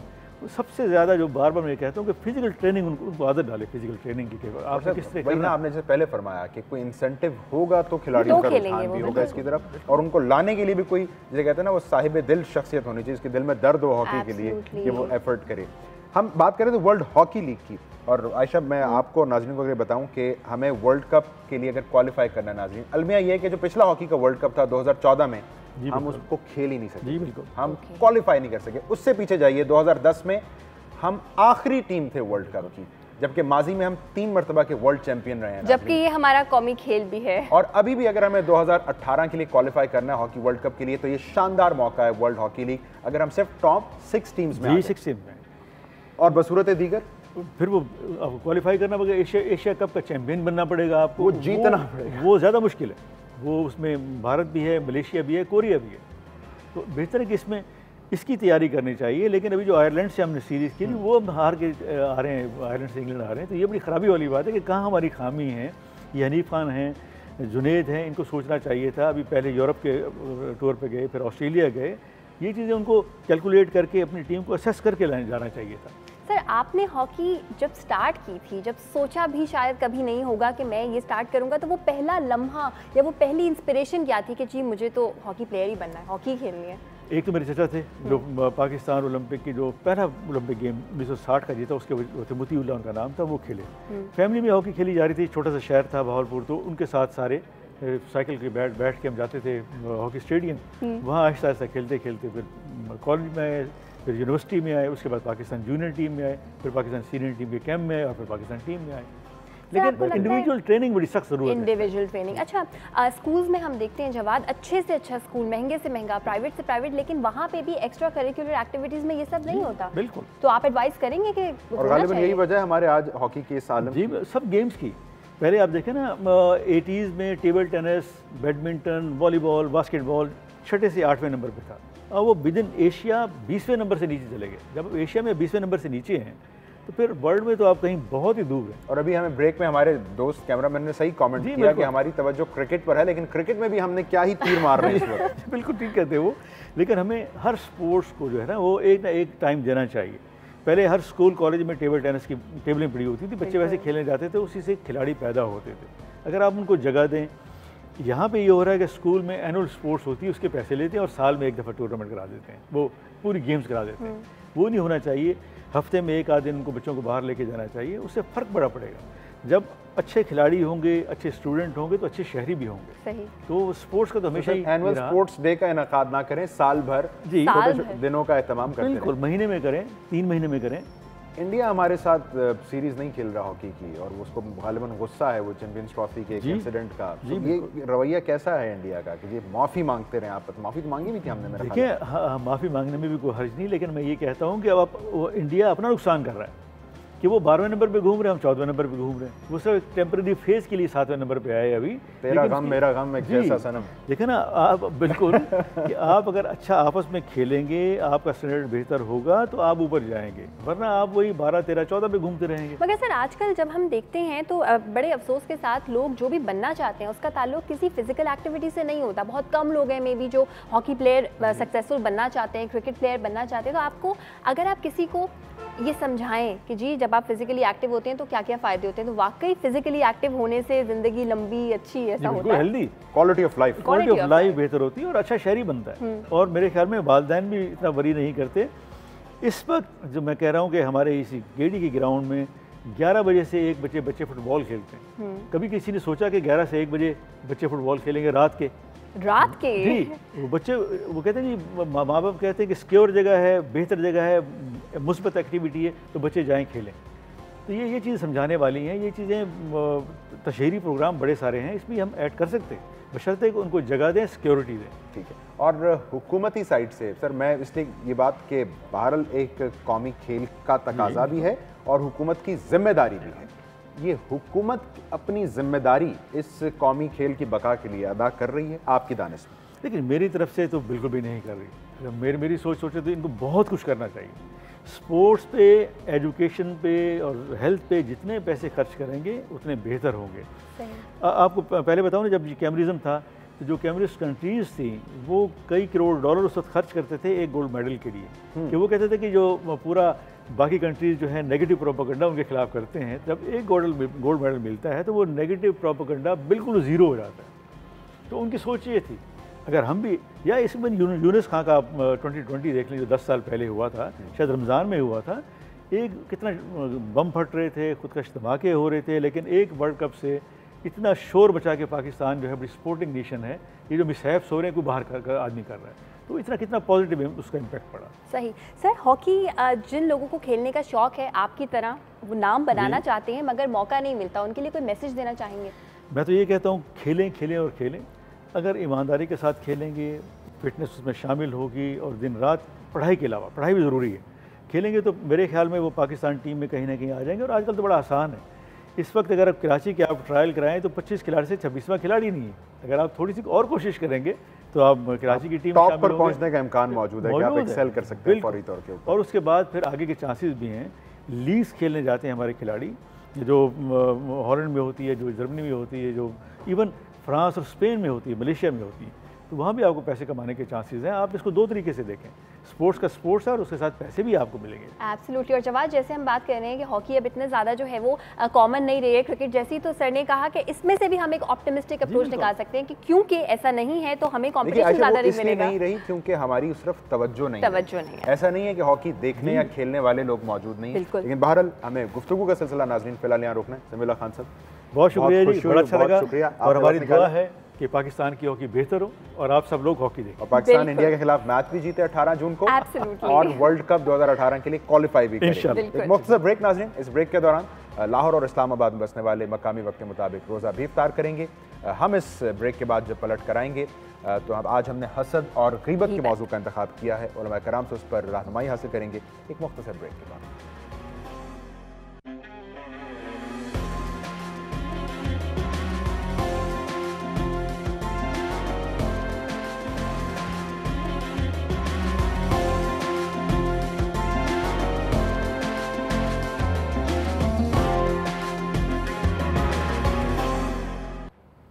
जी welcome back from the break. आप देख रहे हैं रौनक के अफ्तार और थोड़ी ही देर बाद कराची में भी अफ्तार का वक्त होगा। लेकिन रमज़ान में जब हम ये सोचते हैं कि हम में क्या क्या बुराइयां हैं तो हम ज़रूर ये कहते हैं कि हम तो किसी की बुराई नहीं करते, हम तो गीबत भी नहीं करते, हम तो झूठ भी नहीं बोलते और हम किसी से जलते नहीं हैं। लेकिन आप अपने बेहतरीन दोस्त को भी अगर बताएं ना कि आप किसी से जलते नहीं हैं तो शायद वो यकीन कर ले, लेकिन आपको अच्छी तरह से पता होता है कि इस इंसान से मैं इनसिक्योर होता हूँ, इस इंसान को मैं ज़्यादा पसंद नहीं करता, और जैसे ही ये इंसान कमरे से बाहर जाता है मैं खुसर फुसर ज़रूर करता हूँ। और यूजुअली जवाब जब किसी से पूछा जाता है ना कि अच्छा आप बुराइयां करते हैं किसी की, तो वो ये कहते हैं नहीं नहीं हम गीबत थोड़ी करते हैं, वो तो जो बुराई उसमें है हम तो वही बता रहे हैं, हम तो सच बोल रहे हैं। और बल्कि उसको अपने लिए तारीफ बना लेते हैं। बिल्कुल, हम कितने रास्त गो हैं, कितनी हकीकी बात करने वाले हैं हम नाजरीन। और आयशा, हम इससे पहले कौमी खेल की बात कर रहे थे ना, माजरत के साथ मुझे लगता है अगर हम अपनी कौमी बुराई को की निशानदही करें तो शायद वो गीबत और हसद हमें नज़र आएगी। और नाज़रीन, बुनियादी तौर पर अब फ़ी ज़माना हम ये देखते हैं कि हम कंपटीशन को भी हसद से कंफ्यूज कर देते हैं। बिल्कुल। हम हासिद बन रहे होते हैं लेकिन हम ये कह रहे होते हैं कि नहीं, हम तो कम्पीट कर रहे हैं। इसके दरमियान फ़र्क है, इस फ़र्क को सामने रखिए। गीबत से ख़ुद को बचाइए, ना गीबत कीजिए, ना किसी और को अपने साथ गीबत करने का मौका दीजिए। सो रमज़ान, जैसा कि हमने कहा, एक तब्दीली का आपको आगाज़ और बुनियाद फराहम करने का इससे अच्छा बहाना और मौका नहीं हो सकता। सो बिस्मिल्लाह कीजिए। बिल्कुल। और यहाँ पे ब्रेक पे जाने से पहले एक और चीज़ वो ये कि जैसे अभी जवाद ने बात की, वो ये कि हेल्दी कंपटीशन होना चाहिए। अगर आपके साथ वाला इंसान वही काम करता है जो आप भी करते हैं, बस उसको अच्छी तरीके से करने की कोशिश कीजिए, बजाय इसके कि आप दूसरे इंसान को जो है वो गिरा के खुद उठने की कोशिश करें। और इससे पहले कि आपसे चंद लम्हों में कराची में अज़ान मगरिब का वक्त हो, हम इफ्तार की जानिब बढ़ें, आपको बताएं कि रोज़ाना की तरह आज भी खुशकिस्मती से अल्हम्दुलिल्लाह डॉक्टर हसन रिजवी साहब, नूर रहमानी साहब, मुफ्ती साहब हमारे साथ मौजूद हैं। तो हसद और गीबत के मौजू पर एक ब्रेक के बाद इनसे रहनुमाई हासिल करेंगे। आपसे चंद ही लम्हों में कराची में अज़ान मगरिब का वक्त है, आप रोज़ा इफ्तार कीजिए, हम आपको इफ्तार के बाद ज्वाइन करेंगे।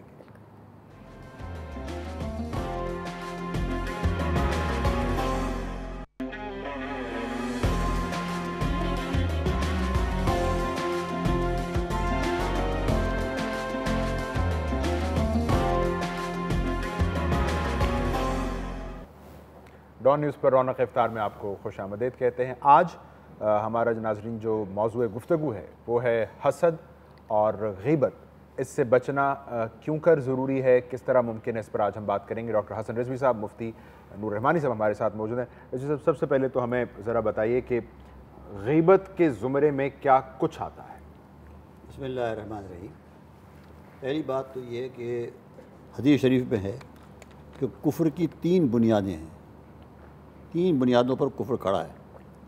एक तो है तमा, एक है हिर्स, तमा और हिर्स तो एक ही है, एक है किब्र, तकब्बुर, और तीसरी चीज़ जो है वो हसद है। लालच, गुरूर और हसद। लालच की वजह से ही हज़रत आदम से ख़ता हुई कि उन्होंने खामखा उसको छुआ, दरख्त को, ज़रूरत ही थी उसकी। लालच, बिला ज़रूरत चीज़ों को हासिल करना। और तकब्बुर का अंजाम नतीजा जो शैतान है कि नमाज का उसको अपनी इबादत पर बड़ा गुरूर था, सही। और ये कि मुझे आग से पैदा किया गया, बड़ा गुरूर था, अंजाम तबाह हो गया। और तीसरी चीज़ जो है वो हसद, उसकी मिसाल है काबिल, जिसको अपने भाई से, जैसे पहला कत्ल जो हुआ है दुनिया में, पहला कत्ल दुनिया में जो हुआ है वो हसद की वजह से हुआ। उससे अपने भाई से हसद पे उसने, और एक भाई का दूसरे से हसद, सगे भाई को। तो ये हसद ऐसी चीज़ है कि इंसान अपने सगे भाई को अपने हाथ से कत्ल कर सकता है हसद की वजह से। इतनी शदीद चीज़ है ये हसद, आग है कसम की, ये आग। और ये होती है असल में पैदा इस बात से होती है कि आदमी को ये ख्याल होता है कि भाई ये आदमी तरक्की कर रहा है, इसके पास पैसा है, इसके पास इज़्ज़त है, इसका नाम है, मेरे पास नहीं है। ये नहीं सोचता कि भाई उसने मेहनत की है। बिल्कुल बिल्कुल। उसने मेहनत की भी तो उसको पैसा उसको मिल गया, सही। उसने मेहनत की भी तो उसको नाम अल्लाह उसको दिया अल्लाह ने, तो भी कर, तुझे किसने बना किया, ये भूल जाता है। सिर्फ मनफी क्या सोच जाती है, इसके पास माल क्यों है, ये बात इसके बाद छीन लो, छीन जाए, मैंने जो कोई और छीन ले। इसके पास नाम क्यों है, इसका बदनाम हो जाए। स्कैंडल जो होते हैं ना ये बड़े ये इसी हसद की वजह से होते हैं। कुछ तो हकीकी होते हैं, कुछ गैर हकीकी होते हैं, वो हसद की वजह से पैदा होते हैं। और ये कि फिर जब इंसान को ये आग भड़कती है सीने के अंदर, तो वो ठंडी होती है गीबत से। बिल्कुल। एक तो ये नुकसान पहुँचाए, बचा सकता नहीं। अब मुझे वज़ीर आज़म से हसद है तो वज़ीर आज़म को नुकसान तो बचा सकता नहीं। बुनियादी जज्बा हसद का है। हाँ, वो मैं उनको नुकसान तो बचा सकता नहीं हूँ। अब मैं क्या करूँ, ऐसा मैं क्या करूँगा, उनकी बुराइयाँ मैं करूँगा, और उससे मेरे दिल में जो है सुकून मिलेगा मुझे। क्या भाई, अच्छा, और सर ये अपने आप को एहसास दिलाना कि नहीं जी इसमें तो ये बुराई थी तभी तो मैंने की है। ये बहुत बड़ा धोखा है, बहुत बड़ा धोखा है। गीबत के मानी ही ये हैं कि किसी में कोई ऐब हो, उसी ऐब को जो है उसके पीठ पीछे बयान कर, क्योंकि अगर वो ऐब नहीं है फिर तो वो इल्ज़ाम बन जाएगा। वो इल्ज़ाम हो गया, सही। वो तो और बड़ा जुर्म हो जाएगा। यानी अगर वो ऐब है तो भी आप इस बारे में बात कर रहे हैं, फिर भी गलत है ना। तो वो कहते हैं गीबत करने वाले, भाई मैं सच कह रहा हूँ, मुझे मालूम है, मैं कसम खा सकता हूँ। अरे भाई यही तो गीबत है, आप कसम खा सकते हैं, अभी तो गीबत है ये। अगर आप कसम नहीं खा सकते थे तो फिर तो आप तोहमत लगा रहे हैं, वो तो बहुत बड़ी बात कर रहे हैं। अल्लाह अकबर। रहमानी साहब, इसके ऊपर ज़रा रहनुमाई फरमाएं।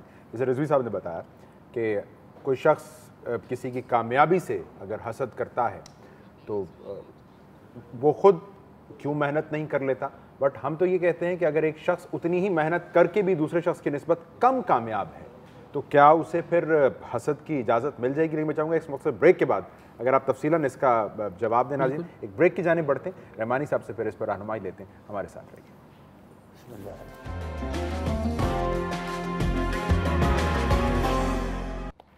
जी, welcome back from the break. आप देख रहे हैं रौनक इफ्तार। रौनक इफ्तार में बात आज हम करेंगे हसद के बारे में, इसके अलावा गीबत के बारे में। लेकिन हम कहते हैं ना कि पाकिस्तान में ये चीज़ें हैं, कहीं और नहीं है। तो पाकिस्तान में भी हैं, कहीं और भी हैं। जिस तरह से अफ्तारी जो है वो यहाँ भी जिसे तमाम से हम करते हैं, इसी तरह से हर जगह जहाँ जहाँ मुसलमानों की हुकूमत है वहाँ वहाँ बहुत ही अच्छे तरीके से होती है अफ्तारी। कतर में किस तरह से सेलिब्रेट किया जाता है रमज़ान को, आइए चल के देखते हैं। कतर में रमज़ानुल मुबारक की मुबारकबाद देने के लिए आम फहम ज़बान में मुबारक अलैकुम अल अशहार के अल्फाज का इस्तेमाल किया जाता है। इस मुक़द्दस महीने के आगाज से 2 हफ्ते कबल कतर में अल निफला नामी त्यौहार मनाया जाता है। अल निफला अरबी ज़बान का लफ्ज़ है जिसके माने किसी चीज़ के बड़ी मिकदार में मौजूदगी के हैं। इस दौरान कतरी खानदान इकट्ठा होकर जलेबी जैसा एक खास रिवायती पकवान तैयार करते हैं जिसे जालबिया कहा जाता है। इस मौके पर खानदान की बुजुर्ग खवातीन इस रिवायती पकवान को तश्त में सजाकर त्यौहार के दौरान आने वाले मेहमानों को खुशामदीद कहती हैं और त्यौहार के दौरान जालबिया को रिश्तेदारों और गरीब अफराद में तकसीम कर दिया जाता है। 14 रमजानुल मुबारक को बहरीन के रिवायती त्यौहार गरंगाव की तरह कतर में भी बच्चों के लिए खास त्यौहार का इनेकाद किया जाता है ताकि वो रमजानुल मुबारक के दौरान लुत्फ अंदोज होकर शौक से रोजे रखें और त्यौहार के रोज कतरी बच्चे अपना रिवायती लिबास पहनकर इसमें शरीक होते हैं। इफ्तार के औकात कार के हवाले से एक दिलचस्प कतरी रिवायत ये है कि इफ्तार के वक्त तोप के जरिए रोशनी के एक गोले को आसमान की जानिब दाग कर इफ्तार के वक्त का ऐलान कर दिया जाता है। ये रस्म आज भी कतर में मौजूद है जिसका मकसद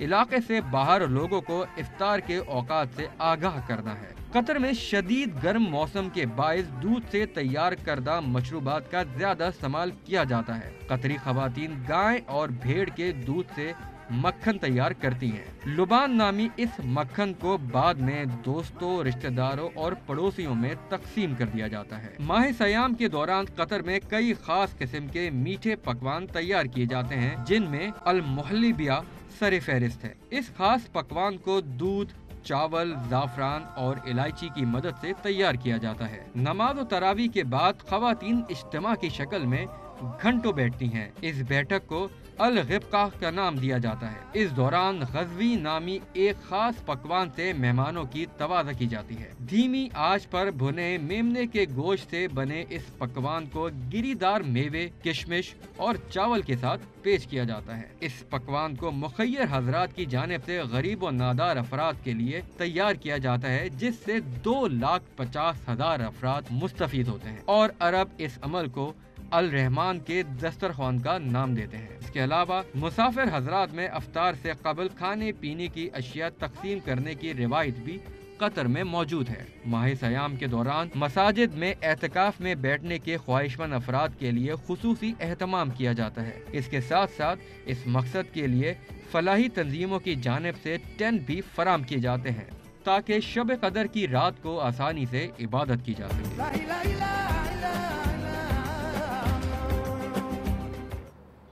तो आपने देखा नाज़रीन, कतर में रमज़ान किस तरह मनाया जाता है। गो कि पाकिस्तान में आजकल कतर की वजह शोहरत कुछ और है, हम उसकी तफसील में नहीं जाते, लेकिन कतर में रमज़ान के रंग आपने देखे। नूर रहमानी साहब, आपके लिए मैंने सवाल छोड़ा था, तो वमिन शर्रि हासिदिन इज़ा हसद, तो ये हसद कितना बड़ा शर है।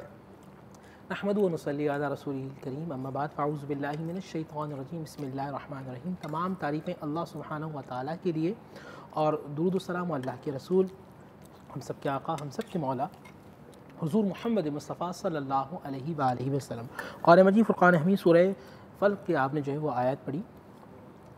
कि वमिन शर्रि हासिदिन इज़ा हसद, अल्लाह सुब्हानहू व तआला एजुकेट कर रहा है नबी अलैहिस्सलाम को। बज़ाहिर ये कि पूरी उम्मत मुस्लिमा को एजुकेट किया जा रहा है कि जो हासिदीन होते हैं उनसे, वो जो हसद कर रहे होते हैं, अल्लाह सुब्हानहू व तआला की पनाह तलब करो कि उनकी हसद से अल्लाह तुम्हें महफूज रखे। हसद जब बंदा करता है तो होता क्या है, माइंड साइंस की इस्तिलाह के अंदर एक नेगेटिव एक एनर्जी होती है जो आपकी बॉडी से निकल रही होती है और पूरा एनवायरनमेंट को वो नेगेटिव कर रही होती है। या अंदर एक हीटर होता है कि जो अंदर आपको जला रहा होता है। ये हसद होता क्या, हसद ये होता है किसी के मकाम और मर्तबे को तस्लीम ना करना, किसी हैसियत जो आपकी, आप एक बहुत अच्छा बोलने वाले हैं तो जो आपकी स्पीकिंग पावर है इसको मैं तस्लीम ना करूं, तो ये एक हसद है। अब ये देखना है कि भाई जवाद को स्पीकिंग पावर दी किसने, ये तो गॉड गिफ्टेड है, ये अल्लाह सुब्हानहू व तआला का निज़ाम है। कुछ चीज़ें ऐसे निज़ाम के तहत चल रही होती हैं कि आपने कोशिश की, अल्लाह सुब्हानहू व तआला से करम हो गया, अल्लाह ने करम किया आप पर, तो आपको एक ताकत अता कर दी। जब ताकत अदा कर दी, अब मैं जलता हूँ, मैं हसद करता हूँ, तो मैं जवाद से नहीं जलता बल्कि मैं निज़ाम इलाही से जलता हूँ। अल्लाह में मुझसे महफूज रखे। तो अब जा रहे हैं कि मैं कहीं और दखल अंदाज़ी कर रहा हूँ, मैं वहाँ दखल अंदाज़ी कर रहा हूँ जहाँ मेरा हक़ ना था। एक चीज़ तो ये समझ लीजिए। अब हसद ख़त्म किस तरह हो सकती है। अल्लाह के नबी सल्लल्लाहु अलैहि वसल्लम के पास एक शख्स आया, आपने फरमाया ला तहसद, हसद मत किया। हसद वो होती जो आपकी पॉजिटिव एनर्जी होती है उसको बिल्कुल डिस्ट्रॉय कर दे रही, आपके सोचने समझने की सलाहियत को ख़त्म कर देती, आपके कारोबार से बरकत उठा लेती। जो घर के अंदर जो लड़ाई झगड़ा होता है उसके अंदर हसद का मामला बहुत ज़्यादा होता है। एक औरत दूसरी औरत को बर्दाश्त नहीं करती, तो वहाँ जब हसद का मामला होता है तो रिश्तों में दूरियाँ आना शुरू हो जाती हैं। रिश्ते अक्सर रिश्ते खून से नहीं बल्कि एहसास से बनते हैं, और जब ये बंदा हसद कर रहा हो तो हर चीज़ में रुकावट आना शुरू हो जाती है। कुरान मजीद फुरक़ान हमीद ने हमें उसूल मुतय्यन किए। अल्लाह के नबी सल्लल्लाहु अलैहि वसल्लम ने हमें बताया कि कभी भी हसद ना करो बल्कि रश्क करो। मुसलमान दोनों में फ़र्क है, रश्क करने में और हसद करने में। हाँ देखिए, हसद ये है कि मैं ये दुआ कर रहा हूँ, ये मेरे दिल के अंदर है कि ये नेमत छिनकर मेरे पास आ जाए, ये इस्लाम में जायज़ इसके पास नहीं है, इसके पास ना हो, ये इस्लाम में जायज़ नहीं। रश्क क्या है, राशीन काफ, रश्क क्या है, ए परवरदिगार आलम तूने इसको भी अता किया, इसको भी मज़ीद अता फरमा, ए अल्लाह मुझे भी अता फरमा। अच्छा, इसके लिए कोशिश करना भी एक इंसान का अंदाज ये होना चाहिए जब कोई नेमत देगी, परवरदिगार आलम तेरा करम है, ए अल्लाह तूने इसको भी अता किया, इसको मेरे भाई को और मज़ीद अता फरमा। ये कहते हैं रश्क की नज़र से देखना, रश्क की नज़र। अच्छा, इसमें जब आप किसी को रश्क की नज़र से देखते हैं तो इसमें भी पॉजिटिव एनर्जी निकलती है। आप देख रहे हैं आज जो साइंस जिस चीज़ को बयान कर रही है, आका करीम सल्लल्लाहु अलैहि वसल्लम ने वो तमाम चीज़ें हमें पहले बयान कर दी। ब्लड प्रेशर जो हाई जिनका होता है, जो शूट कर रहे होते हैं, जिनको यहाँ मैं क्योंकि तबीब भी हूँ ना, मैं अच्छी तरह जानता हूँ, यानी इसके दुनियावी आप नुकसानात भी बता रहे हैं और जो अल्लाह ताला ने फरमाया हसद करने वालों के बारे में वो भी, उन पे भी हम बात करेंगे। कुरान मजीद फुरक़ान हमीद की मैंने आयत पढ़ी, फिर मैं हदीस रसूल ला तहसदू। अब मैं अगर उसके साइंसी पहलू में जाता हूँ तो मैं देखता हूँ कि ब्लड प्रेशर का जो मर्ज अक्सर जो हो रहा होता है उसमें भी हसद का मामला एक बहुत ज़्यादा होता है।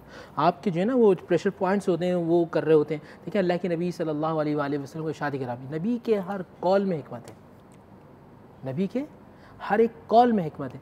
मैं हसद से कैसे बच सकता हूँ, तसव्वुर कीजिए, कभी मरीज़ों को देखें।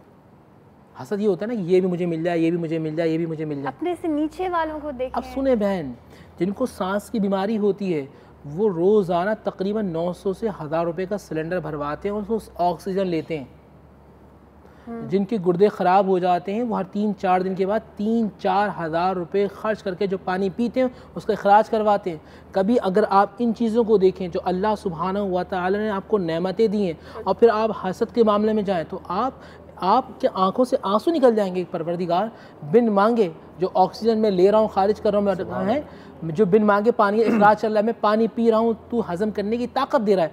तो आप इस चीज़ों से हटकर दूसरी तरफ चले जाएंगे। जब आप दूसरी तरफ चले जाएंगे तो फिर अल्लाह सुब्हानहू व तआला की रहमतें आपके सामने खुलना शुरू हो जाएंगी। या नेमतें खुलना शुरू हो जाएंगी तो आप हसद, ग़ीबत, बुग़्ज़, अदावत, नफ़रत से हटना शुरू। उन लोगों को भी देखें जो आपसे नीचे हैं। कॉलर हमारे साथ हैं, उनसे करते हैं बात। हेलो, अस्सलाम वालेकुम। जी अस्सलाम वालेकुम। जी रज़ा अली साहब, क्या पूछना चाहेंगे सर? अभी आज का मौजू आपने इतना ही अच्छा रखा है हसद के बारे में। जी क्या पूछना चाहेंगे हसद के बारे में? जी हसद के बारे में, ग़ीबत के बारे में क्या पूछना चाहेंगे सर? मैं यही पूछना चाह रहा था कि आजकल का ये जो माह रमजान का महीना है इसमें हम तमाम मुसलमान ममालिक को, क्या हम ये पाकिस्तान में बैठे हुए हैं, हमें सबको चाहिए कि एक दूसरे के साथ जो हसद वाला सिस्टम है ना वो छोड़ना चाहिए।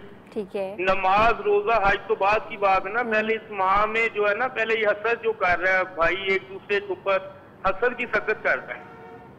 ठीक तो हमें पहले तो नमाज रोजे से पहले ये जो हसद वाला सिस्टम है ना ये बंद करना चाहिए। बाद जी बहुत बहुत शुक्रिया सर कॉल करने का, आप रखिएगा बहुत सारा ख्याल सर। हसद उनकी राय ये है, वो कहते हैं कि जी इबादत का मामला अलग, पहले तो तरगीब ये देनी चाहिए कि हसद छोड़ो, हसद एक दूसरे से ना करें। तो छोड़ो, सवाल ये कि हसद छोड़ेगा कैसे इंसान, कैसे छोड़े बात तो ठीक कर रहे हैं आप कि छोड़ो, छोड़े कैसे, सवाल ये पैदा होता है।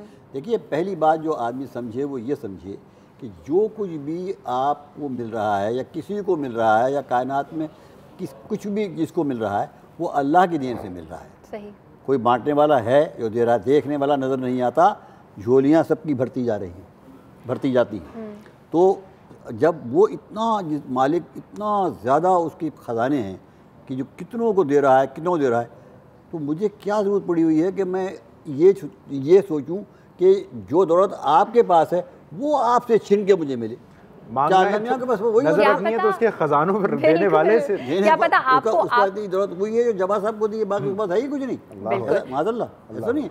हदीस कुदसी में आता है कि अगर मैं सारे जितनी मखलूक़ात है उनकी सारी तमन्नाएं पूरी कर दूँ, सारी तमन्नाएं, तो मेरे ख़जाने में इतनी भी कमी नहीं आएगी जितनी कि आप समंदर में अगर एक सुई डालें और उससे निकालते हैं आप, तो उसमें पानी कम होता है समंदर में, उतना भी कम नहीं होगा। वो तो कम होता है, पानी नजर नहीं आता, तो हुआ ना कुछ तो कम हुआ ना, उतना भी कम नहीं होता। इस बारे में इतने बड़े खजाने हैं, इस बारे में हम करेंगे मज़ीद बात। साहब जरूरत छीन के मुझे दे, बिल्कुल भाई वो अपने घर में दे सकता है। तो हसद में सरीहन नुकसान है, बेअक्ली की इंतहा है, इसकी अफादियत कोई नहीं। बिल्कुल, ब्रेक का टाइम हुआ है, यहाँ पे ब्रेक पे जा रहे हैं और ब्रेक से वापस आने के बाद मज़ीद डिस्कस करेंगे हसद और गीबत को। जल्दी से वापस आ जाइए।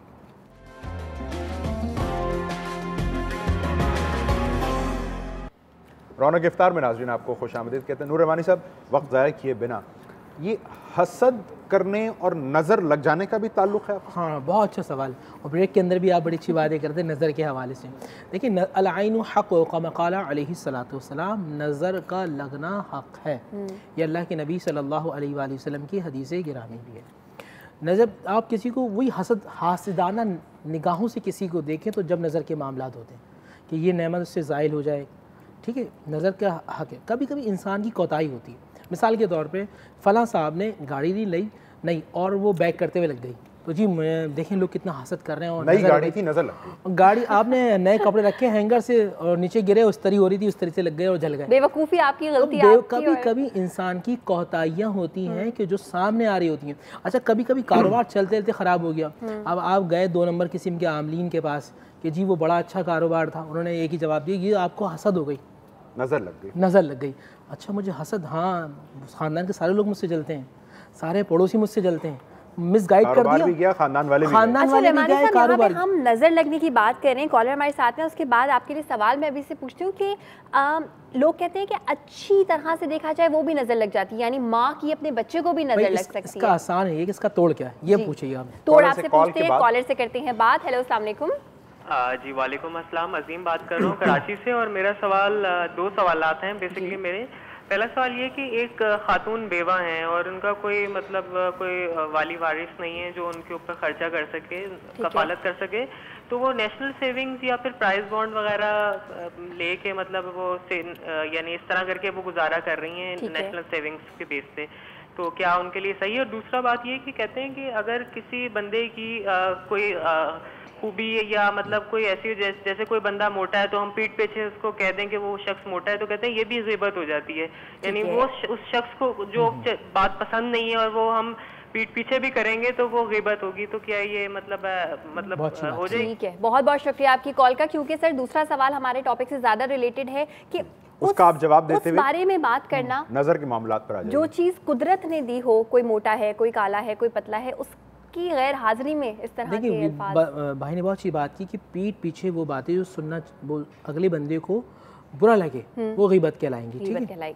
अच्छा, अब कभी कभी इशारों से होता है ऐसे करके, ये इशारों की ग़ीबत है, कभी नज़रों की ग़ीबत होती है कि इस तरह की करी, ठीक है ना, कभी कभी फलां आज अच्छा नहीं लगा, हाँ, आँखों से, ज़बान से, हाथ से, और फिर मैंने भी कहा था कि ग़ीबत, इसकी ग़ीबत भी है, इशारे, इसकी ग़ीबत सुनना है, आँखों की ग़ीबत जो है वो इशारे करना है, और ज़बान की ग़ीबत जो है वो किसी के बारे में कलाम करना है। तो हमें इससे महफूज रहना चाहिए। अल्लाह ताला हम सबको इससे महफूज रखे।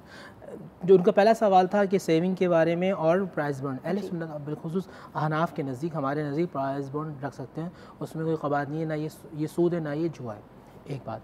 और सेविंग से ज़्यादा बेहतर ये कि जो इस्लामी बैंकिंग हो रही है उसमें मुफ्तियान कराम का पूरा एक पैनल होता है, और वो इस्लामी बैंकिंग के हवाले से उन्होंने जो है ना वो कुछ इस तरह के काम किए हैं। अगर आप इस्लामी बैंक के अंदर रखते हैं तो वो उससे भी ज़्यादा बेहतर है। नेशनल बैंक मैं इसको नहीं करूँगा कि नेशनल सेविंग में रखें, बल्कि मैं कहूँगा इस्लामिक पॉइंट ऑफ व्यू से कि आप इस्लामी बैंकिंग के अंदर रखें। अच्छा, अब आइए नज़र के हवाले से बैंक का सवाल। अच्छा ठीक है, मैं मानते हैं भाई कि आपका कारोबार भी कम हो गया, मानते हैं कि आपको हसद लग गई, मानते हैं कि भाई आप सारे रिश्तेदार आपसे चलते हैं, दुनिया में आप वाहिद इकलौते आदमी हैं कि आप ठीक हैं, बाकी सब लोग ख़राब हैं, तो करना क्या है नज़र के हवाले से? भाई अल्लाह के नबी सल्लल्लाहु अलैहि वसल्लम का तरीका देखें। हज़रत आयशा रज़ियल्लाहु ताला अन्हा फरमाती हैं कि अल्लाह के नबी उस वक्त तक नहीं सोते थे, जुमले हदीस के, उस वक्त तक नहीं सोते थे जब तक सूरह फलक और सूरह नास पढ़कर अपने दोनों हाथ पे फूंकते थे, इस तरह नाजरीन, इस तरह फूंक के सर से लेकर पैर तक फेरते, और उसके बाद सोते थे। सूरह फलक और नास क्या करेगी? एक तो आपको हासिदीन की हसद से बचाएगी, शैतान के शर से बचाएगी, जादू टोने की मकरूह फरेब से बचाएगी, और नज़र बद से आपको महफूज रखेगी। सूरह फलक सूरह नास की, और आप बाआवाज़ बुलंद पढ़ेंगे तो अल्लाह सुब्हानहू व तआला अल्फाजों में एक ऐसी वो रखी है, आप ये कह रहे हैं कि ऐसी लहरें हैं कि जब आप सूरह फलक और नास बाआवाज़ बुलंद पढ़ेंगे तो आपके अगर सर में दर्द हो रहा होगा तो जब आप खुद समाअत करेंगे तो सर का दर्द आहिस्ता आहिस्ता कम हो जाएगा। वजह इसकी ये थी, कभी कभी जब कोई बंदा देखता है ना आपको नेगेटिव, हम कहते हैं एवल आइस, शैतानी नज़र, एवल आइस से कोई देखता है तो एक नेगेटिव एनर्जी आपकी बॉडी के अंदर इंक्लूड हो जाती है। जैसे आपने सूरह फलक और नास पढ़ा, आपने बावजू हुए, तो वो जो नेगेटिव एनर्जी वो आहिस्ता आहिस्ता आहिस्ता उतरना शुरू होती है। मुख्तसरन इसमें बता दें वो नज़र उतारने के जो तरीके हैं, जिसमें वो सुर्ख मिर्चें घुमा लेना, वाले और मिर्चों वाले और चप्पल वाले, भाई ये तो बर्रे। अच्छा कभी कभी लोग मेरे पास आते हैं ना, मुफ्ती साहब वो हमारे बच्चे को नज़र लगती है हम चप्पल से, मैंने कहा आप चप्पल 10 चप्पल मारते हैं, हमेशा की नज़र उतरिएगी। भाई देखिए अल्लाह के नबी ने बताया सूरह फलक सूरह नास, उतरी इसलिए उतरी ही इसलिए है, सूरह फलक और नास पढ़ते हैं, आप लीमू काट रहे हैं। कुरान और हदीस की रोशनी में ये जो लीमू वाला एक चीज है, मिर्चों वाला चप्पल वाला, ऐसा कोई जिक्र है नहीं है, ये हिंदवाना रस्म है। ठीक है, इसका मतलब है अल्लाह ताला ने हसद और नजर का शिकार होने से बचने का एहतमाम भी उधर ही बता दिया। वो खुद इस्तेमाल नहीं फरमाते, और उससे वो तो खैर है ही है 100%, मैं कोई शक ही नहीं कर सकता, लेकिन जो असल चीज़ है वो जहनियत है। जहनियत असल जहन को दुरुस्त करना है, और वो जहन को ये करना है कि बजाय इसके कि आप दूसरे के ऐब तलाश करते फिरें कि इसके क्या ऐब हैं, इसके, हालांकि वो आप कुरान की कई आयतों की मुखालिफत कर रहे हैं। कुरान में कहा गया वला तजस्सुसू, ये आप तजस्सुस ही ना करें, ये गौर फिक्र न करें कि इसमें ऐब क्या है, और फिर उसके बाद ग़ीबत का आता है, पहले तलाश किया जाएगा ऐब, फिर बयान किया जाएगा ना, तो अब उस बात तो जड़ काट दिए अल्लाह ने कि भाई आप तजस्सुस ही ना करें ताकि ग़ीबत का नौबत पहुँचे नहीं। अच्छा दूसरी बात ये कि बहुत ही शौक़ है आपको ऐब तलाश करने का, तो भाई जुमला बहुत अच्छा तलाश करें, जुमला बहुत अच्छा है। इतने अगर मुमकिन नहीं है आपको रहना इसके बगैर, तो वो शायर ने कहा है पड़ी अपनी बुराइयों पर जो नज़र, पड़ी अपनी बुराइयों पर जो नज़र, तो निगाह में कोई बुरा ना रहा। वाह, मैं तो इतना बुरा हूँ, अगर मैं अपने गुनाह याद करूँ जो मैं तन्हाइयों में करता हूँ, तो मैं दूसरों के जो गुनाहों को सोचता देखता हूँ वो तो सोचूं, और असल देखिए फिक्र उसकी करनी चाहिए मुझे, क्योंकि अगर मैं अपनी बुराइयाँ सोचूंगा तो एक तो अल्लाह के सामने शर्मिंदा हूँगा, माफ़ी मांगूंगा, अपनी इस्लाह करूँगा, तो ये तो मेरा काम ही बन गया, मेरा काम बन गया, बेड़ा पार हो गया मेरा। तो ऐब ढूंढिए मगर अपने और अगर किसी और में फिर भी आप ढूंढ रहे हैं तो सर गीबत करने वाले के लिए क्या सज़ा बताई अल्लाह ताला ने? इतना सख्त अल्फाज तो मैंने कहीं और नहीं देखे कुरान के अंदर, और ये बहुत गौर से सुनने वाली चीज़ है कि फरमाया कि जो आदमी किसी की गीबत करता है वो इतना बड़ा गुनाह करता है कि जैसे कुरान में कहा अपने सगे भाई की लाश का गोश्त खाना। इससे ज़्यादा भयानक कोई और चीज़ हो नहीं सकती सुनने में भी। और क्या मैं कहता हूँ गुनाह हो सकता है, वो बदतरीन कितनी घिनाती है। यानी आप सोचिए तो कितनी घिनाएगी आपको कि एक तो लाश, वो भी सगे भाई की लाश, फिर उसका गोश्त, फिर उसका खाना। बिल्कुल। अल्लाह, तो इसका मतलब कि नाज़रीन गॉसिप्स की गुंजाइश तो है ही नहीं है, बिल्कुल नहीं है। जब कभी गॉसिप करने का दिल चाहे, गॉसिप का अगर मतलब एक होता है कि रात को हम बैठते हैं, हाँ। अपने हंसी मजाक करते हैं, ये कोई है नहीं है। बात ये कि हाँ, ये किसी को हदफ बनाना कि उसको उसकी बुराइयां बयान करने में ही मजा आए, तो फिर आदमी अपनी गॉसिप्स में दूसरों के ऐब शामिल करने की गुंजाइश है। आज जब बैठे आप पॉजिटिव बात करें, जब वहाँ बैठे आप पॉजिटिव जितनी बात कर सकते हैं वो करें, हाल अहवाल पूछें, अच्छी बातें करें, सॉफ्ट बातें करें। बहुत बहुत शुक्रिया सर, हमारे शो का टाइम यहाँ तारीफ करें, बिल्कुल तारीफ करें, यहाँ पर हमारे शो का टाइम होता है बिल्कुल खत्म। और इस उम्मीद के साथ कि कल आपसे होगी दोबारा मुलाकात एक नए टॉपिक के साथ। कल तक के लिए अपना बहुत सारा ख्याल रखिएगा, हम सबको दुआ में याद रखिएगा। अल्लाह हाफ़िज़। अस्सलाम वालेकुम।